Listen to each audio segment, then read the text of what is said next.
Hey, what's up, everybody, and welcome to a rare Monday live. We don't normally do these. Normally, I'm recording the podcast on Mondays, and David and I don't do our live thing till Thursdays. But this week and today, we have gotten time with Stephanie. We were able to. Stephanie's actually tough to get like booked now. She's got an agent and stuff, and she's all big time, and she's like turning into like some legit like person fighting for our behalf. So I mean, it's cool. I like that. So we're glad to have Stephanie. Stephanie, thank you for joining us. Yeah, thanks for having me on today. I think that's my legislative aid you went through. Everybody gets one, so I'm just saying, like, it was. I appreciate it. I think it's cool. Like, like even you recognize it. We were communicating back. Stephanie and I were communicating back and forth, and she's like, maybe I should just let this go through my aid. Go through my aid. Like I give up right now. She's so good at the calendar. Let her do that. So for those of you who were able to make the town hall that we had this summer here in Denver, David was there, Stephanie was there. You probably met Stephanie, or you probably in passing at least saw her if you didn't meet her. I think most people met her. But I feel like a lot of people said, well, what did that really accomplish? And I feel like now we're at a point where it's like we can claim something. We can claim, well, it did accomplish something. And you guys should be doing the same. And like David and I have said many times, we'll help you do that. We can't guarantee you what we can do, but if you are looking to do something in your city, contact us. We might know some people. And if not, we'll still help you. We'll do what we can to get this out there. But yeah, like Cray was there. So I know Cray met. Yeah, I know she met Steph. So like, did we accomplish anything? So I'm going to let Stephanie take us from why, like when we did that town hall, it was because initially Stephanie is a House reps here in Colorado, from the Colorado Springs district.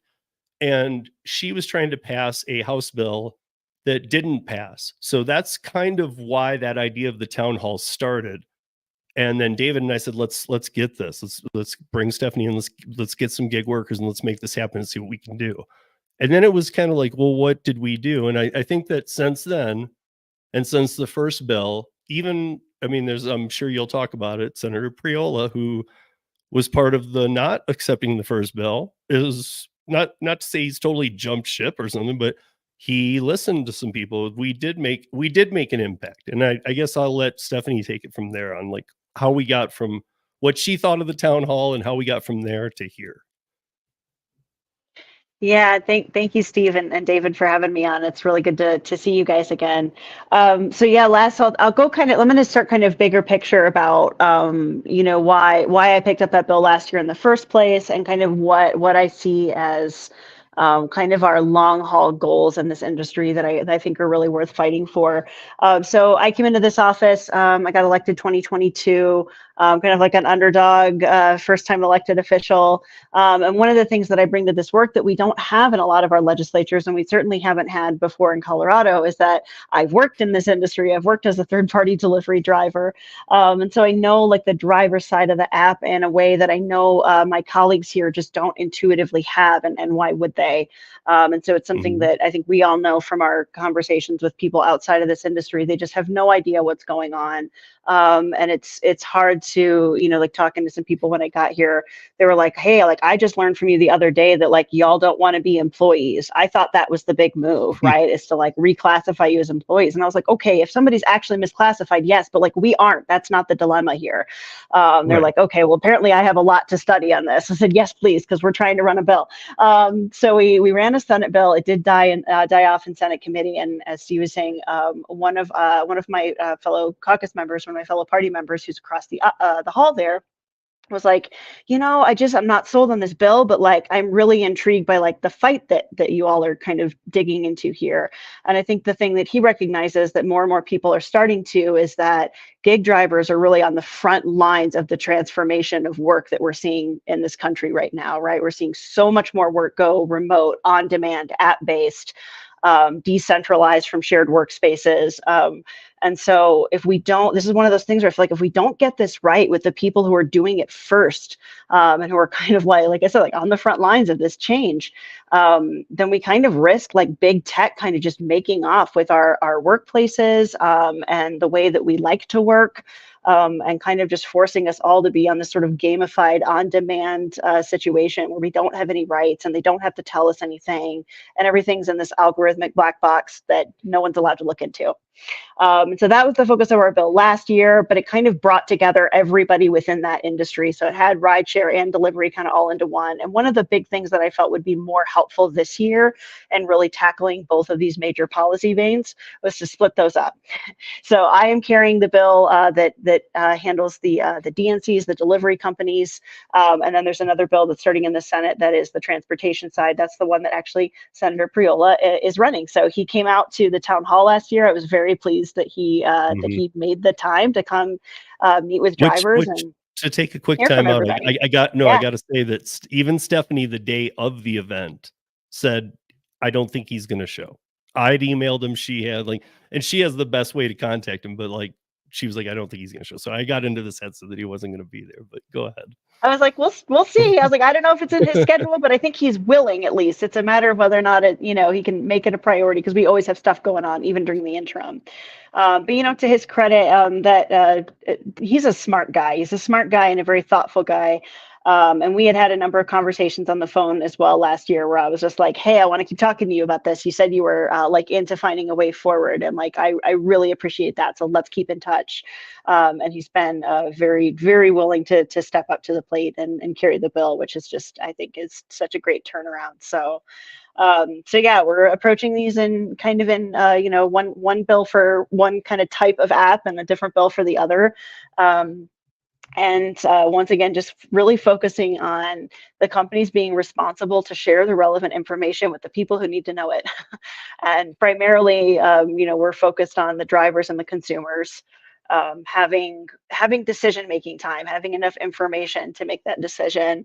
And I think this has just been, and I keep hearing this anytime I work with drivers on developing these bills, and when we all came together last year, there's a lot of discouragement. There's a lot of discouragement that most of us, I think, when we got into this work, kind of felt like, all right, we've tapped into something here. Technology is actually working for me. It allows me to work for myself. It allows me to be flexible and kind of come and go with what work I want to be doing. I can kind of run my small business with 30 hours of the week, and then drive for another 10 or 20 and still pay my rent, and that's great. But increasingly, it seems like the companies are kind of figuring out how they can kind of sink their teeth into our labor, and extract more and more and more from it and give us less and less in return. And it's such a familiar pattern, right? We've seen this, and this was the first machine age, right? Industrial revolution brought a lot of the same challenges. On the one hand, wonderful new opportunities, incredible new productivity, technology delivering all of these incredible results, and also creating some new abusive situations that have to be reined in. And I think we'll do it. It's just going to be hard. AI too. It's in a perfect storm with AI, so it's really a mess. Yeah. But I think too, we've got to believe that if enough of us recognize that that's not fair and demand better for ourselves, we can do things. We can do big, hard things. We have to be able to, right? Every working people who came before us for generations beforehand, had to put up a fight, because really powerful entities don't just share and do what's right, sometimes without somebody standing up to them. So Steph, can I ask something practically is how did this go? So from my perspective, it was we were at this event, Senator Priola showed up and he was like, I'm here to listen. And I very much liked that. At first I was a little disappointed that he wasn't going to talk. Then I was like, you know what? He's like, I'm just here to listen. That was awesome. And during the event, I think one thing he said was basically I just didn't know that much about this issue, right? I'd made a decision, but you guys are adding some perspective. So to me, that was sort of this beautiful moment of, I'm here to listen. I didn't realize this. I got smarter about the issue. I feel like that's rare in today's world, right? So to me, that's just sort of beautiful thing. So he then leaves the event, fast forward to now, there's this bill, I guess I have no idea how this works. Also add in there, David, that it was a Saturday. It was a Saturday. I mean, I mean, guys, most congressmen aren't going to go out of their way on a Saturday for you. I'm just saying. But how does it work, Steph? Like, how's the sausage made a little bit? Right. Well, so Do I we will say want to know? something about state legislatures in particular, and I'll always advise people to like don't consider your state house anything like on par with U.S. Congress. That is a dysfunctional organization that doesn't get anything done. In my assessment of things, state legislatures tend to be far more productive, intentional, and able to take action on major issues. And I think most people, once they start to pay attention to their state legislatures at all, find that that's where most of the governing in this country is done. That's where most big decisions end up being made. So, I was going to add to that exactly. Like, I mean, to be honest, they can set federal regulations, but really it's up to the states to decide to follow, tweak them out, whatever. So yeah, this is again is why it's important that figure out what's going on in your state. I'll try and help you guys, even if you got ideas about what might be going on. We'll look into it, because it is time to fight. Politicians are listening. It's that time of year. That's why this is a good timing too. Politicians do listen right now. I mean, they should all the time. They do, but they should listen right now very hard. yeah, no, I for sure. So like I think one of the things that isn't usually visible to the public, not that a lot of people, again, not a lot of people keep a close eye on their state house. So, but one of the things that's not often visible to the public is kind of this, this like background of advocacy and lobbying energy. And I'll just say, like, lobbying with a lowercase l is a pretty innocuous thing. It's just people talking to government leaders to ask them to do something or not do something. And there's, certainly all of these companies have lobbyists, but then also like we've got labor and towards justice and like, great like pro worker advocacy organizations that are also lobbying on our bills. So like we kind of have to do both, right? But I think the thing that ends up working out for most big lift bills like this is that we build a coalition with all of those folks who operate in and around the building, and see who we can get around our way of thinking so that we'll have their support on a bill. And if you can get that kind of support for a bill, it's a lot more reassuring, and you feel much more supported as an individual legislator to say, okay, great, I'm going to go ahead and pull a title and we'll start drafting and I'll carry the bill. Whereas like just sort of going on solo and getting something on paper and hoping you can get the votes is just not how it's done. So he's certainly been like really receptive to the conversations that needed to happen with labor and with just ordinary workers outside of organized labor. There's a group called Towards Justice that's behind this. Some other, oh goodness, there's Center on Law and Policy, I think, is behind it. I might be misquoting. There's a number of these kind of like think tanks around here that are really into this kind of stuff, right? They're really interested in, how does the future of work look? How does it interact with our economy? Like, is it contributing to a future where like our work benefits us in our everyday lives and actually makes our families and communities stronger? Or is it just a new way for like corporate America to take all of our money from us?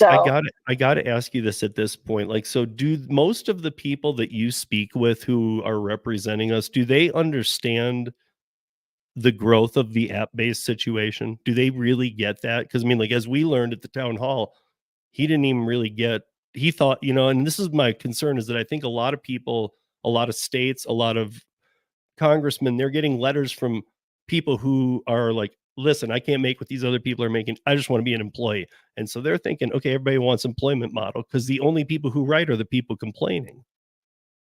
Right? Nobody ever writes, like, I think I was joking about this with you, Stephanie, before, about nobody ever writes bang up job, keep it up, love it. Like, it just doesn't happen. So I get like, a few of those once in a while. They're very precious. I keep them in a special folder. but are they like really up to date with not just the growth of, I mean, clearly the growth of technology must be pretty clear to them. And even if they're working with their staffers and stuff to have it explained, but do they really understand the boom of the gig economy globally? That's the thing. I don't think people do. And I have found, especially when it comes to, sort of like resistance to technology, accelerating at the clip that it is, people tend to fall in like the camp of either Either like, oh, AI is dangerous and all this other stuff, so like we need to just like shut it down, which is not a thing. You can't do that. Or they sort of have like this misplaced fear that like makes sense in sci-fi, but isn't the thing that's actually going to happen in real life, right? It's like the robot overlord takeover, or they're going to replace all of our jobs, and then we won't have any way to make money. And like there's a certain legitimate fear there. But I think like the scarier outcome that doesn't seem to be on a lot of people's radar is exactly this, right? It's everybody's job getting appified, right? It's not like your job getting replaced by AI. It's you having to work for an AI manager now. It's, your job being determined by algorithm. It's having, and not all of the and not good paying perfect ones at jobs. that by far. Yeah. It's having, all mean, of the good paying jobs that people went out and got college degrees for, because we were told like, hey, go out and get a college degree and you'll have one of the great jobs, like good for you. Those are the ones that are going to get automated. And meanwhile, like we actually do need people to like clean toilets, pick fruit, cook, clean, care for people, right?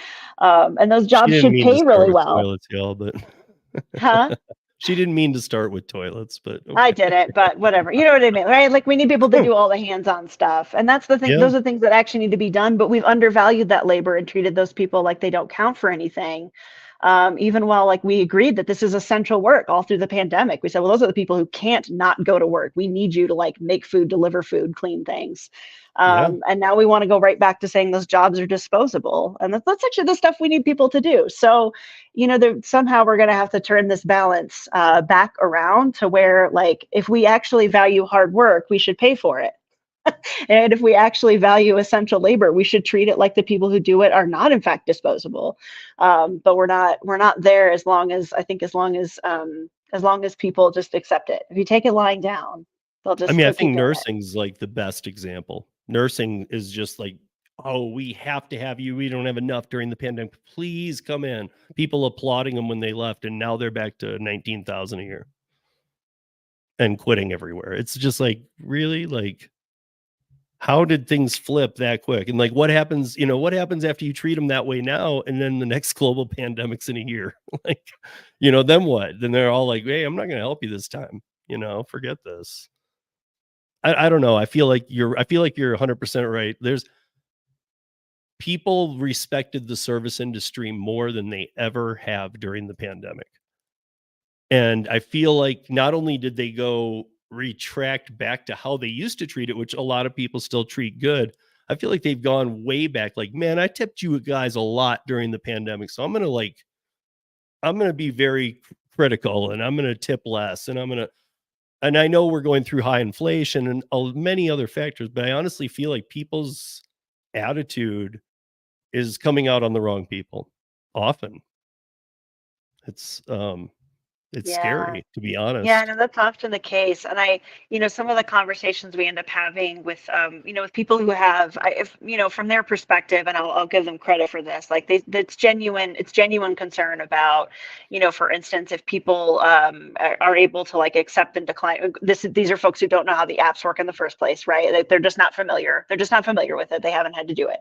Like, oh, if people can like turn down offers and whatever because they see, what neighborhood it's in, or whatever, like they'll start turning down offers that don't pay as much because they're from poor people, or they'll start turning down offers that they think are like in a bad neighborhood or whatever. Like, we're supposed to have the right to say no. Like that's what makes it independent contract work. The irony of that was the Uber talking point, right? I mean, that was the talking point we used when I was at Uber, and it's been so effective. It's still working. Basically, it's working to this day, right? No, absolutely. And thankfully, if you can kind of have like some intentional conversations with people who have like a good faith concern that like they're worried about that their district or their community or whatever are going to hurt in this way, we always kind of come back to like, well, nothing is stopping the companies from incentivizing people to go take deliveries that are otherwise not attractive, right? 100%. Like if the whole point is like, we're supposed to, like say yes to what you want, turn down what you don't want, because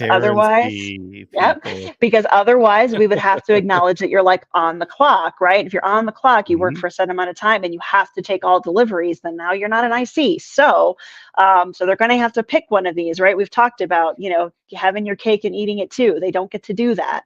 And they've kind of been playing both sides of that for so long.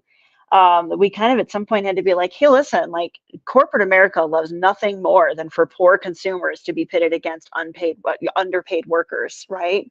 Oh, I know. Um, Yeah. and we're the same people most of the time. We're the same people, or at least live right next door to each other. So like we're all in the same boat. They are not in the same boat as we are, and they know it, and they kind of pit us against each other. And we Look, need to not nobody, take just so that we're all bait. clear, nobody's watching this podcast that doesn't understand there's a class system in this country. Like, I'm just making a point. Oh We man, don't yeah, like it, but it exists. I it mean, exists. Yeah. I mean, I'm kind of the school of thought as well that it's almost worse for it to like be there, but we're not supposed to name it, you mhm. know? So yeah, David, did you have something else? Sorry, I'm popping off. You guys get me talking about No, this stuff. I've been loving it. I think on my end it really is tell us about the bill, right? So both of you Yeah, are that's what I running was. this, That's what I was just I about was to about to ask say too. like Like, what's the bill? What is it? Yeah.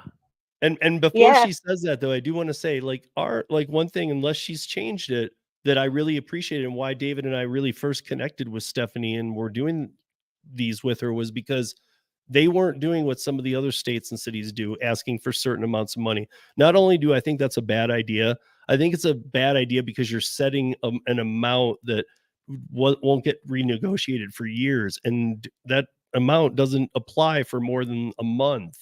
And that's not the only reason. I just think those are the wrong tactics. I think you first need to get everything in place about what are we, who are we, and what are our rights. Then pay can start structuring. But go ahead, Stephanie. yeah, Tell us yeah, what absolutely. the new bill. We don't even need to talk about the old one. What the new bill has in it. What you would love to see. And Yeah. So I'll say this. I'm going to talk a little less about the TNC bill, about the ride share. I'm going to talk because that's the one I'm carrying and I'm most like in the weeds with. And I'm going to mhm, encourage you to do another episode and bring on some of our folks who are carrying the TNC bill, either Senator Priola or one of our House reps who's carrying it. But so we really, like I said, we really focused on transparency. We really focused on like driver protection, the right to know things. One of like the really I'll say non-negotiable, not entirely non-negotiable because we're willing to flex a little bit, but one of the things that we really are determined to keep in the bill is adequate task acceptance time. And this was something we didn't introduce in last year's legislation because like I came onto the bill like kind of when I got elected and some of it had already been in process. I said, one of the things, I don't know if we've considered putting in the bill, but like drivers have enough time to make a decision. They really should, like, I don't know, like say it's 2 minutes or something, and we can be a little bit flexible on that. But when you have really limited decision making time and you don't want to lose your opportunity to earn in case it's a good one, you'll find yourself saying yes to things you haven't had an opportunity to think through.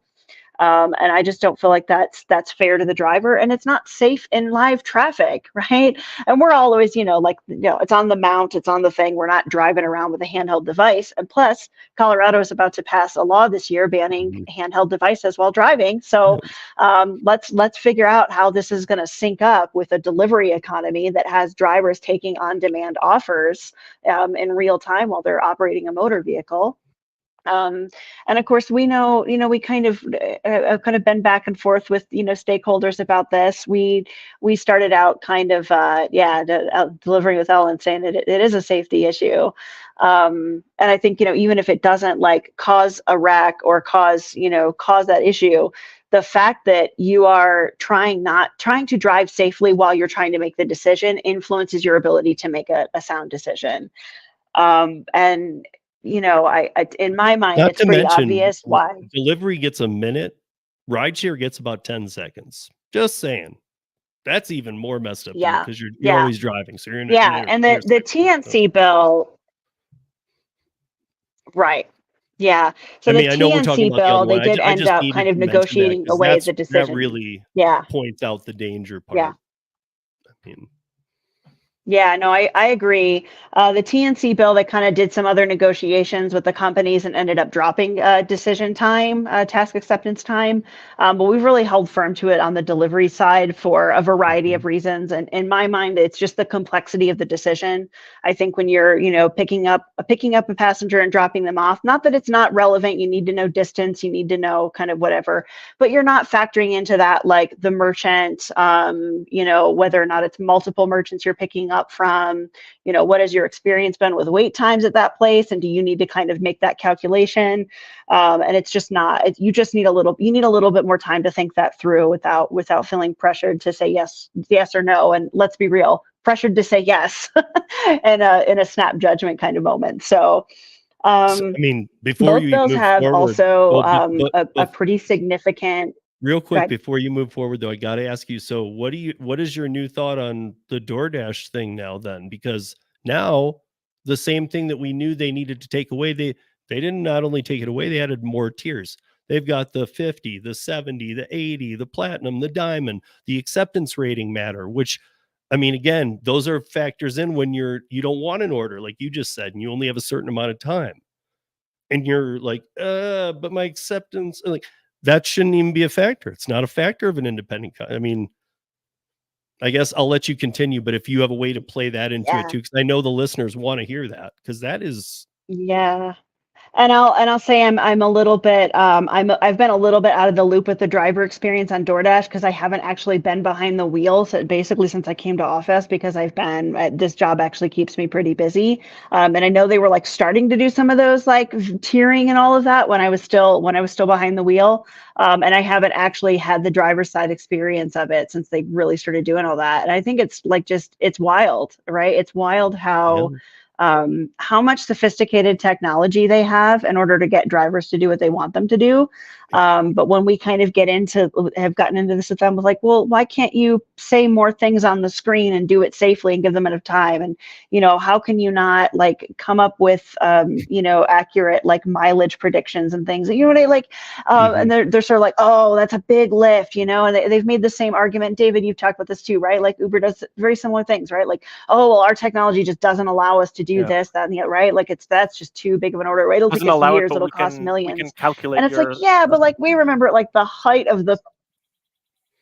Yeah, so my internet's a little choppy. I was like, yeah, but we can do this real Sorry. time against you and penalize you real time if we wanted to, but you can't, What I've always said is like the para app features should be baseline for the apps, right? Why don't you just make it so that how you solve the problem is you yeah, just you allow show people to people set everything, auto decline. Show people or everything and allow them to be set honest. auto How acceptor about decline. honesty? Honesty would be good.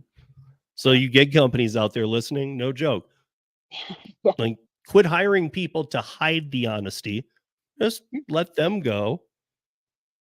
Get rid of those departments and just be honest. I think you'd be shocked at what you'd learn. Yeah. I'm sorry, I get a little Yeah, heated. well, and I think what that tells me is that, yeah, no, exactly, no, you're right. I mean, I think what it tells us is that keeping that information secret is actually very valuable to them. It tells me that they are they are making a lot of money, taking a lot of money by getting drivers to say yes to offers that aren't great and convincing consumers that the reason they're overpaying is because we've been greedy. And kind of like manipulating both sides of that. And it must be worth it to them. They wouldn't pay whole departments to come up with that if it wasn't giving them. There's one thing I'll always trust a for-profit business to do is to look out for their bottom line. They wouldn't do it if it wasn't worth it, if it wasn't profitable to do that. So that tells me that actually it is a very powerful thing for you to like know where you're going. How long is it going to take you to get there? How much time is it going to take you to complete the job? And do I know enough? Do I have enough information to say yes or no? And I recall during the, like the height of the para wars, right? With like, like recoding and relaunching their app at like 2 a.m. every few weeks or whatever it was. Like, don't tell me you can't recode something in a reasonable amount of time.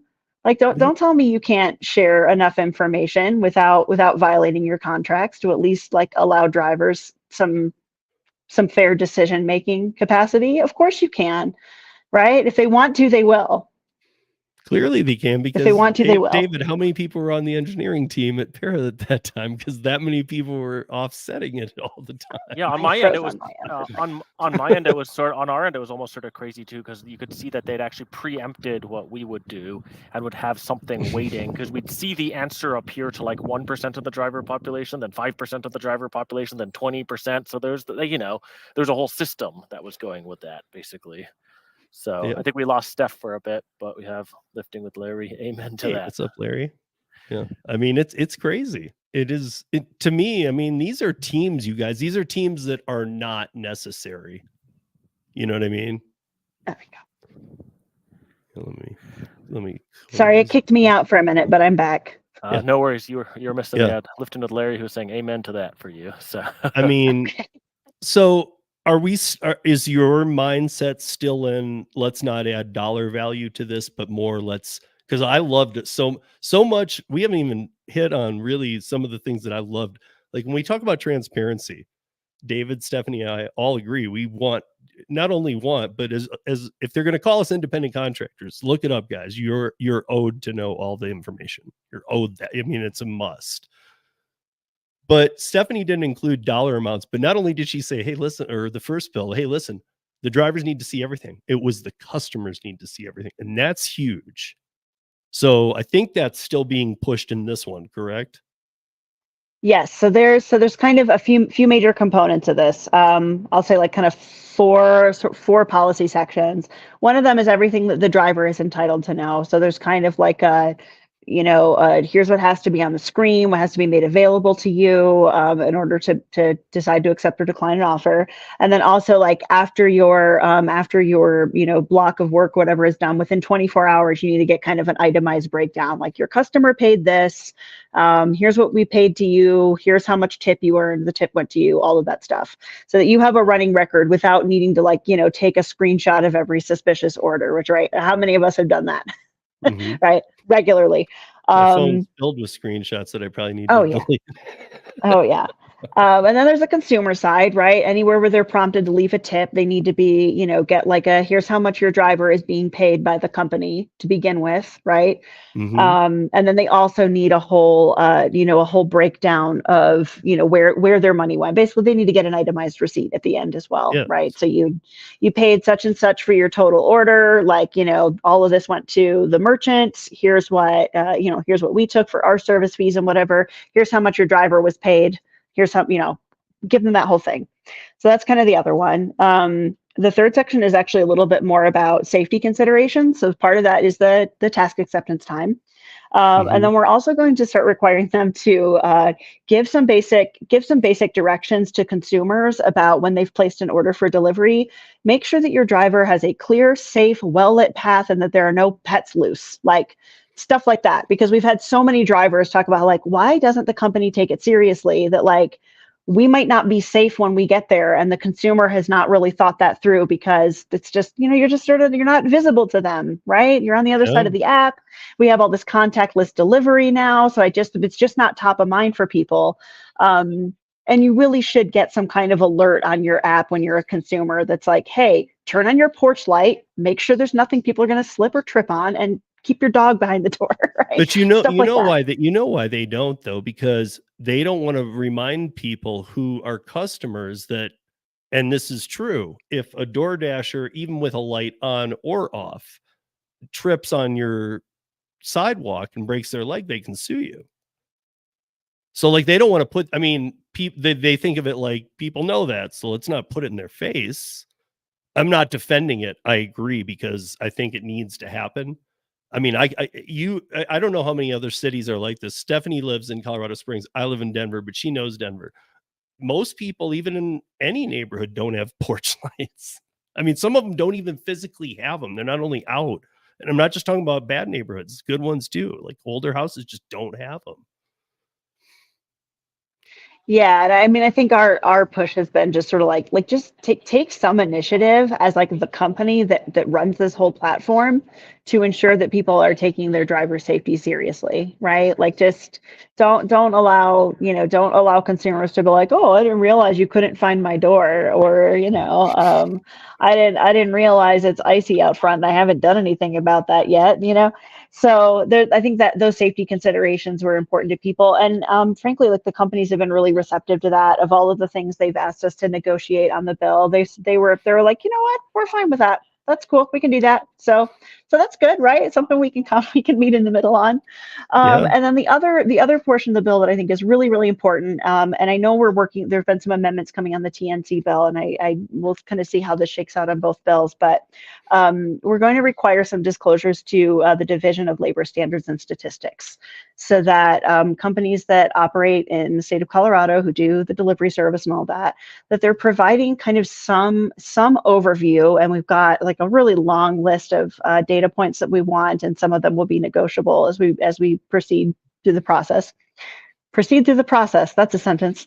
Kind of giving the Department of Labor and the Division of Labor Standards and Statistics something to work with to kind of assess, like, how is this industry working out for Coloradans, for consumers, for workers, for small businesses and large businesses alike?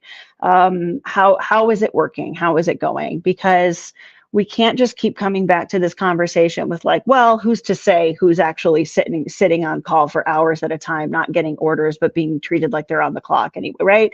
I'm like, well, but we could actually measure that, but we have to be able to, like, have data on the situation.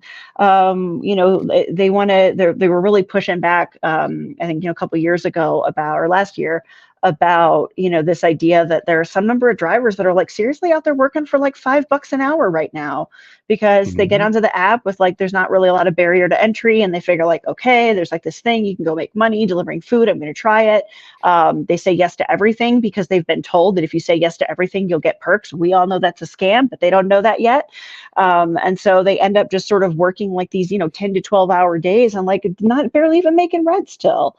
And like, they really push back against it, like, oh, no, our drivers make on average, such and such dollars per hour. I'm like, well, then let's prove it. Let's all just put the information out there about who's working, how many hours, how much are they actually making.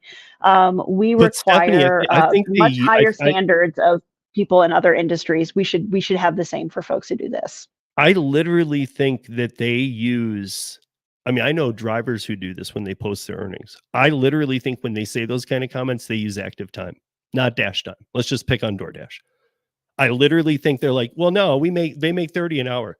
Yeah, they were active for 30 hours and they were on the app for 60. So no, they did not. They made 15 an hour. Right. And I think this is the important thing too, though, for us to be able to, like, have the data and pick it apart, right? Because as you say, like, if they're not counting the downtime, then that doesn't count. Alternatively, they could say, and I would consider this fair pushback, like, well, that's what they're making on our app for the amount of active time. What if they're running multiple apps? And any good gig driver knows you run more than one app if you can.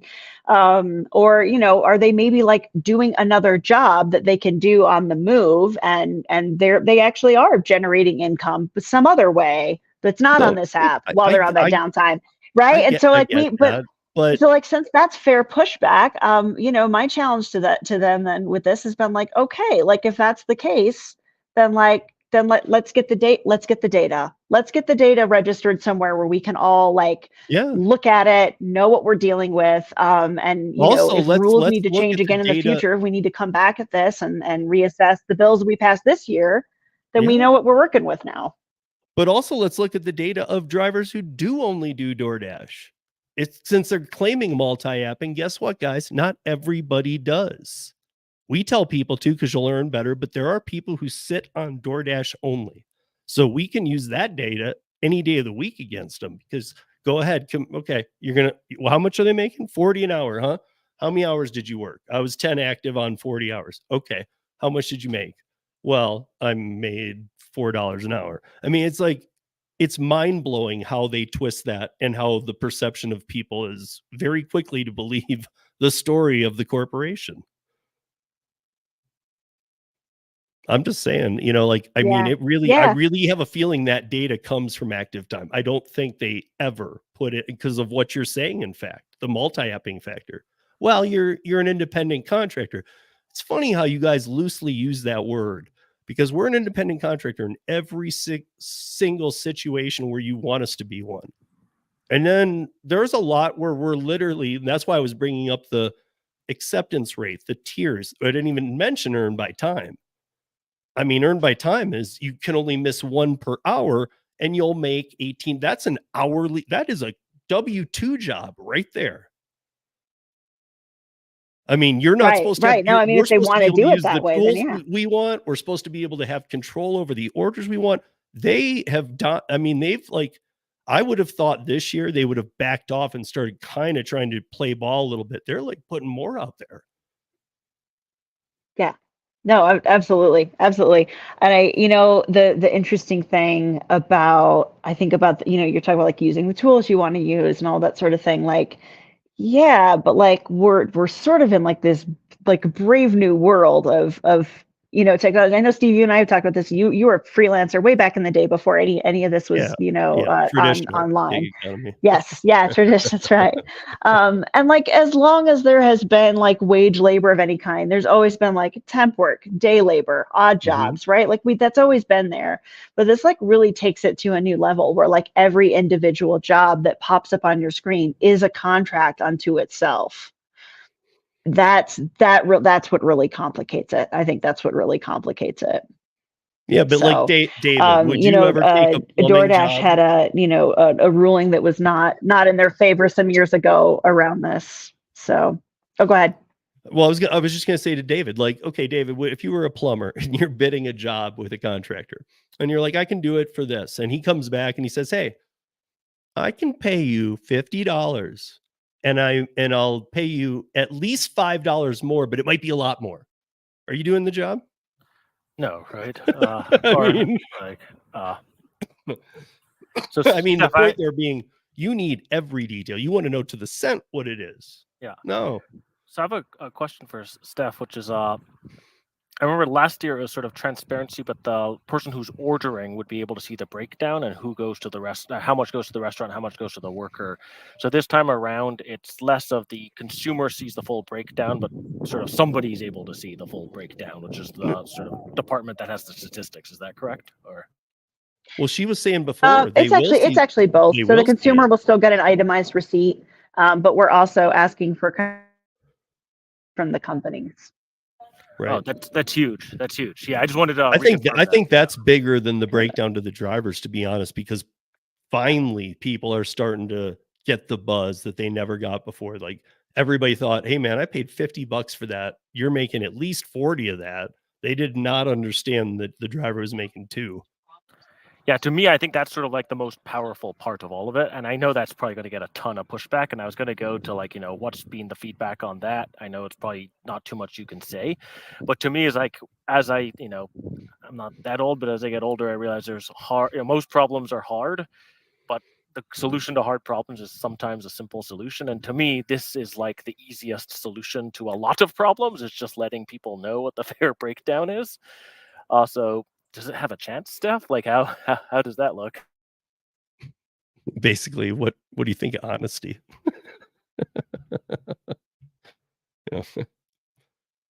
Our audio got all garbled there for a minute, so I think I missed a couple of sentences, but it sounds like we were in agreement. Yeah, no, I was saying I think that's like the most powerful part of it, and I think where I was going was like it's such a simple answer that solves a lot of problems, and it's such an important piece. Does it stand a chance? I guess is what I was asking. Like, does that part, will it survive? Is there a chance that we can get that across?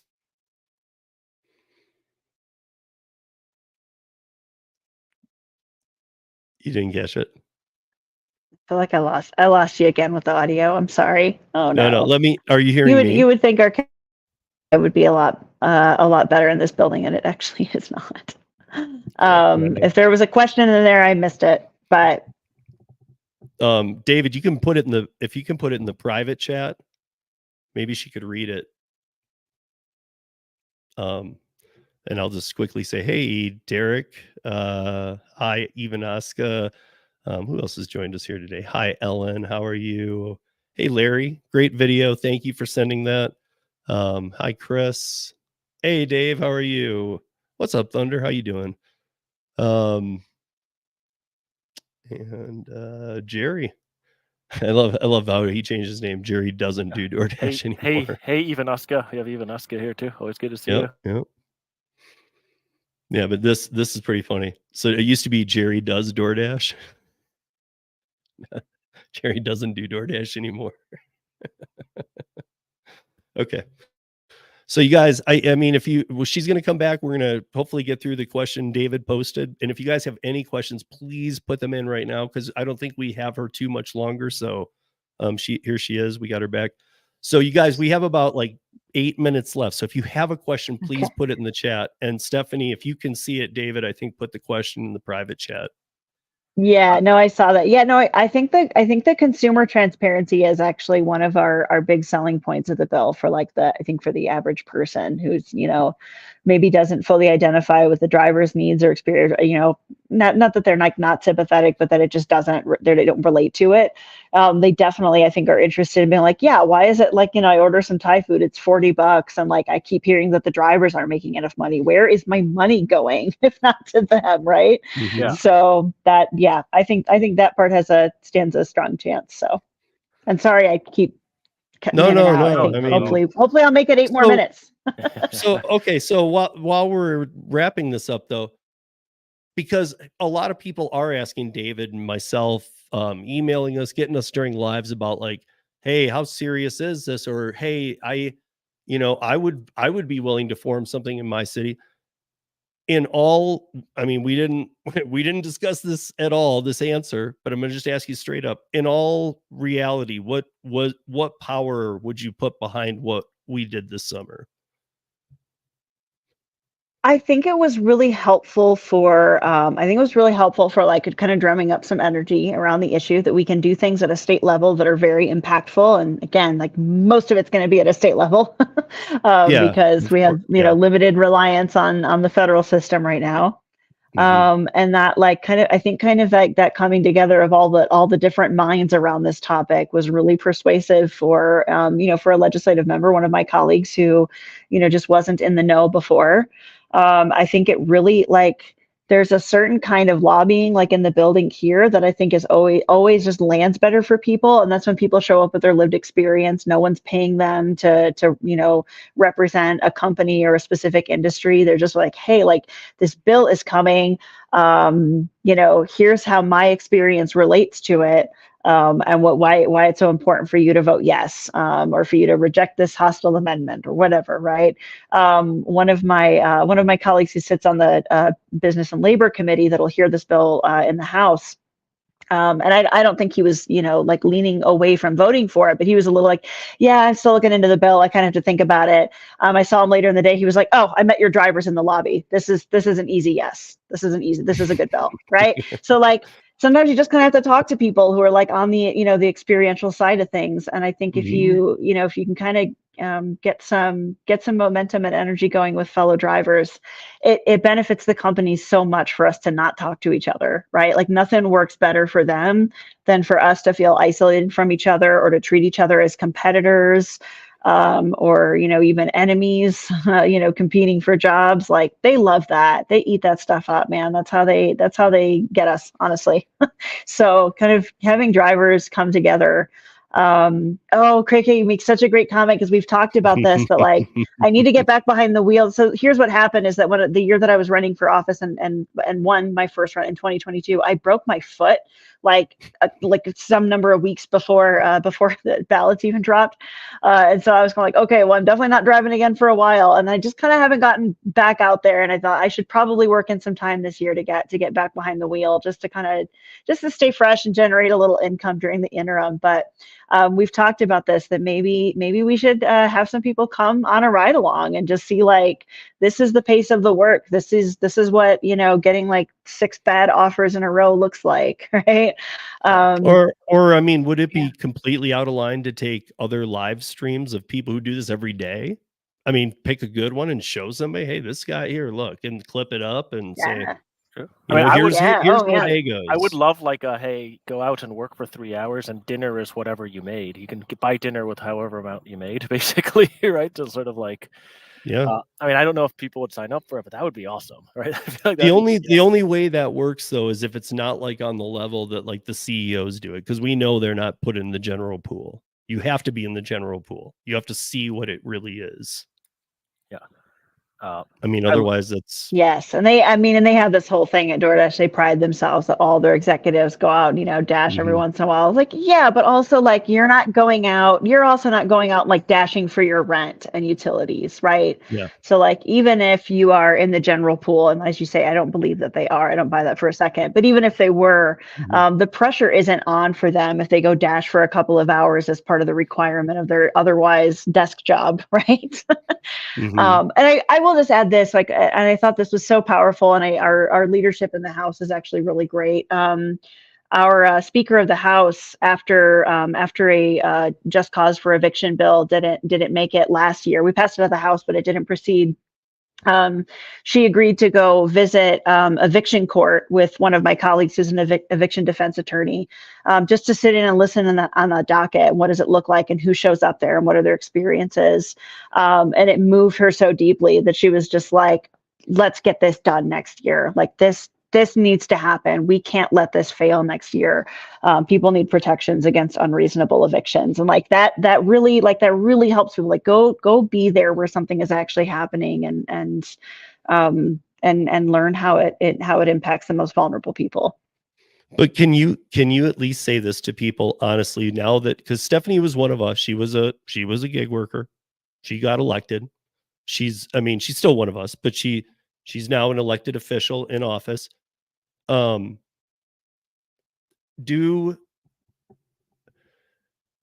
these reps get, like I was talking about in the beginning, do they get pretty much only these bad emails, and therefore they're like, this is what everybody must want? Because I guess my point is like, I think it is, and I think I learned a couple things this summer on the importance of my voice, because I used to kind of get into that lost part of like, my voice doesn't get heard. Come on. Do people's voices get heard? In just, I know it's a very loaded question, but in a quick answer, do you now believe that, now that you've been on the other side?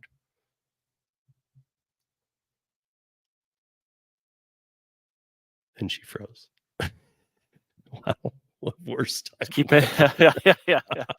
It's like, let's keep the suspense. Let's keep the suspense. Sorry, I just killed my video for a minute to make sure I didn't like lose you entirely. So that's, yeah, there we go. The seal of Colorado will speak for me. I love that it's sort of like pulsing, like the seal is speaking. Yeah. This is brilliant. No, so here's something that happens a lot in this work, is that we get a lot of people use like those one-click emails, send this form letter to your legislator kind of things. And those, honestly, they kind of fall into the background for us. Just because you're getting thousands of one-click emails doesn't mean that that's how a lot of people actually feel. So I always encourage people, and Steve, you put it so well, like use your voice. Like it's so much more impactful. I mean, be relatively brief, right? Because we get so many emails, there's only so much time, but like, leave a voicemail or send an email to your member. If you're in Colorado, please go to leg.colorado.gov, find your legislator, contact them, your senator, your representative. They're like, listen, I am an Uber driver, a DoorDash driver. Like, you're going to be seeing this bill. The companies have a lot of bogus talking points. They try to make it sound like drivers don't actually want this. Like, here's my experience. Here's why you need to vote yes. And that's so much more impactful than any sort of, corporate lobbying or one-click emails or anything could ever be, because your voice is unique to you, and it's always going to be the most powerful. Yeah, thank you for saying that, because what I don't want to happen, especially this year, it should happen no year, but this year is a big election year. It's not only all elections, but it's a POTUS election. There's a lot of labor stuff going on. Too many people I know really are, no matter what I say to them, under the belief my voice doesn't count. You can talk to your blue in the face, my voice doesn't count. But I'm starting to see a little bit of traction with people going, does it a little bit? And I'm like, yes, it does. That's why I've been telling them. Like, listen, say something, do something. Otherwise, whatever happens, I don't mean this mean, guys, but it's on you. If you don't do anything, If you just sit there and say, listen, it's just slow, it'll get better. Yeah, I mean, we've been through that. I'm not dogging on anybody for that, but if that's like your attitude and it's like, that's where it ends for me, but I need this to stay this way. To me, I've put in a lot of work. David has, Stephanie has for sure on this stuff. And to be honest, you don't have to put in that kind of work, but you do something. Write somebody, go see, make an appointment, go talk to somebody, anything. See where it leads you. You might be to the wrong person and they're like, you don't need me, but hey, let's get you an appointment with this guy. I don't know. That's kind of what I was trying to get at, Stephanie, is like, do you think that now that you've seen the other side of it, that yes, people should be approaching their elected officials. They do listen. They will talk to you. They will get it from their staffers who will read it to them and tell them, hey, listen, we're getting some of this stuff. I mean, yeah, we're not all the same. Some people are more receptive than others, but like Fair. you've got to, I mean, you still got to show up and you've got to show up and keep bothering them, right? I mean, I think too, like sometimes we kind of expect that if something is working, we'll be able to tell in real time, and you probably won't, right? You'll probably go and sit in a lot of boring Zoom calls and public meetings before somebody actually listens to you. You'll probably send a lot of emails and place a lot of phone calls before somebody actually goes like, hey, I actually changed my position on a bill because of your input. Thank you. But sometimes you learn it. But repetitive sometimes work. you learn those too. Yes, you learn like some of the words that are used, and you're like, oh, well, wait, okay, I get. And you can fine tune how you're approaching it. Yeah, you should expect this is going to sound a little dark, and I don't mean this way, but like you should expect a lot of little failures. You should expect a lot of little failures before you get to a win. And don't let that stop you. And definitely don't let it stop you that you're not ready. I was not ready to run for office. I was not ready to take office. You can't wait until you are. You can't wait until you are. You never will be. You'll never get there.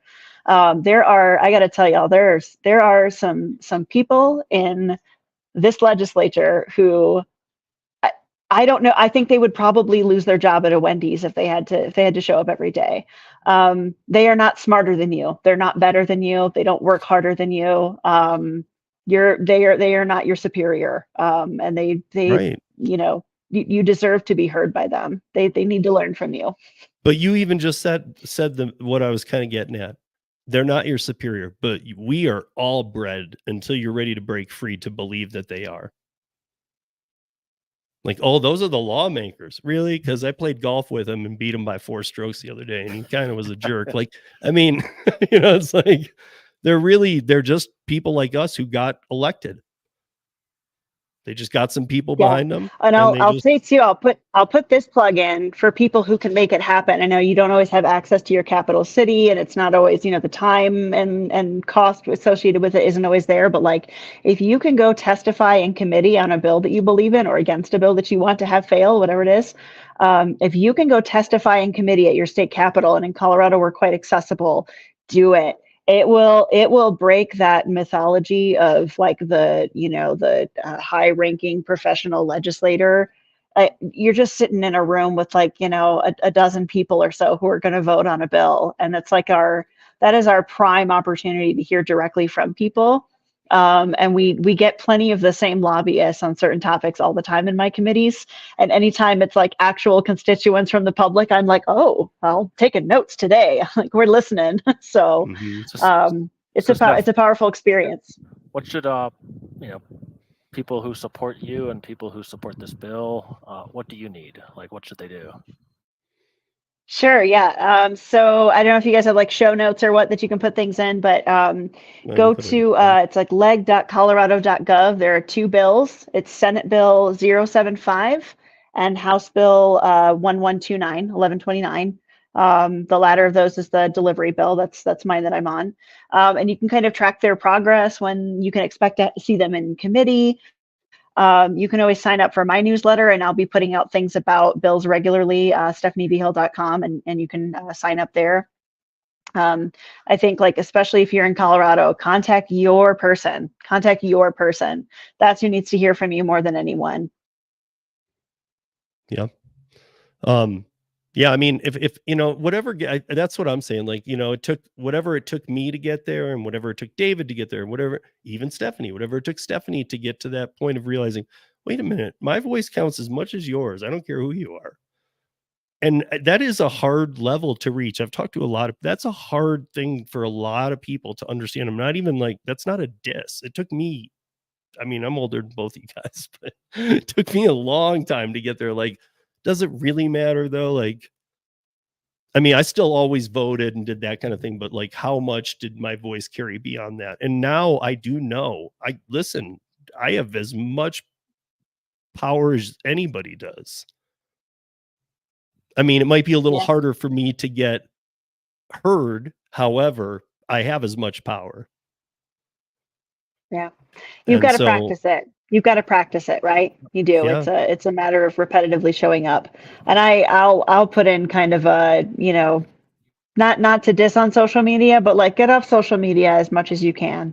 There's nothing happening there. You're not changing anybody's mind in your Facebook comments. Your tweet is not reaching the masses. Like, you got to talk to your neighbors and the people who are actually like in the trenches with you, and like people who can actually make decisions that you could influence. I think that was sort of one of the big takeaways we were talking sort of around the campfire after the event in Denver. I think Sergio was the one who's saying, do it local, make your difference local. You can actually make a difference and have your voice heard. And if you get a bunch of people doing it locally, eventually, the small waves add up basically, and then a bigger wave might happen. But I think that's sort of my big theme for this year, right? Is, make your voice heard locally, basically. So that was such a fun day, by the way. I'm so glad you guys put that together. More to come. Hopefully more this year. Hopefully more this year. So yeah, that was a fun event. And thank you. I mean, like literally that's what I'm wanting everybody to do, because I'm talking to a lot of people who are at that point, and maybe they don't have the same amount of numbers of people, but who cares? If you can get some people together who are that passionate about it, this is how it starts. Have a conversation, then reach out to David, Stephanie, me, anybody that, because all of us are listening, other channel creators who know some things are listening. I mean, there's people who will and have always talked to me. Like if I'm like, hey, I have a very serious question, and they're very honest and they write me long responses. They take that time. It's pretty amazing if you actually step into the ring, especially when it matters, like it matters right now. There's a lot of, I mean, like I was mentioning the DOL rule change. Yeah, that might not affect all of us, but that's going to affect a lot of freelancers, self-employed, all these kind of, there's just so much going on. I feel like everybody needs to, and ask us if you're just so lost. You're like, I don't know where I'm at with my state. Where do I start? I'm happy to help you start. Like, okay, dude, start here. Let's look up what your state has going on, and then, hey, let's have you email this person, like you should be emailing these people. Why don't you get some drivers, get together with them, buy them a cup of coffee, something like just get buzzes going. Because if people are able to write emails to their congressman and say, listen, I can't make anything in the gig economy, I want to be an employee. Well, 95% of us don't want that. And it actually wrecks it for all of us. And I'm not just saying that. It just doesn't work for us. And so it's only the people who are pissed off writing in. We need to start being the people who want to change, but don't want it destroyed writing in. Like, I guess my point is, why are the people who want to be W-2 employees doing the work, but we who want to remain independent contractors, 95% of us aren't even equaling their numbers in doing anything? We need to change that. That's my point, or that's my thought. I take it how you want, but there's no reason 5% should be outweighing the 95% on what we want to. Yeah, no, I think that's a good point. And so much of it, I think so much of that is that the conversation, when the conversation starts being about classification, the companies win. And so they actually really like to feed that. Like DoorDash sent some of their sort of like mercenary drivers, the Dash Roots people to the Capitol a few weeks back here. And like when one of our organizers approached them, it was kind of like, hey, like you're a DoorDash driver, me too. Like, what are you here for? They said that they were here to oppose a bill that was going to force the companies to classify them as employees, and that they didn't want that. So like, I think like sometimes too, when we're talking about like the classification shift, people having so much having so much airtime, so much presence. Like, I don't think it's even genuine, to be honest. I think it's it's highly suspect. I don't know for sure, but it's highly suspect that that's who's taking up so much airtime, because we know it's not actually what most drivers want. But it's very convenient for the companies, because if they can make people think that's what they're doing. So you got to be shrewd. But I think I think your take on this has been really helpful, Steve and David, both of you, because we really need to think far beyond like traditional labor organizing. Like, there's still a place for it, and then some. And I think that event last summer was so important for kind of bringing together like these disparate camps of people just trying to get some justice for ourselves, and find a path forward that we can build consensus around. And that's exactly what those kinds of events are so great for. So I hope we have another one. And I have fond memories of just kind of sitting around drinking Colorado beer with you guys and talking shop. Hey, Well, 2024. and before I sign us off here too, I gotta say, like, you actually had quite an opportunity that a lot of places might not get. You got to talk to gig workers who were in town from around the country. That's pretty a unique perspective too. Like, a lot of people might just hear from, like, a New Jersey congressman might only hear from New Jersey. You got a very unique perspective, and so did Senator Priola. Because we had people in from New Jersey, and you met Kim's side money plans, and you met a lot of us that are all over the country. And so that's pretty cool. Yeah. But I want to thank, obviously, David, as always, absolutely, Stephanie, thank you for making the time today to talk to us, because I know that we had a good show. We had a good amount of people watching, but I know it'll be seen on replay a lot too.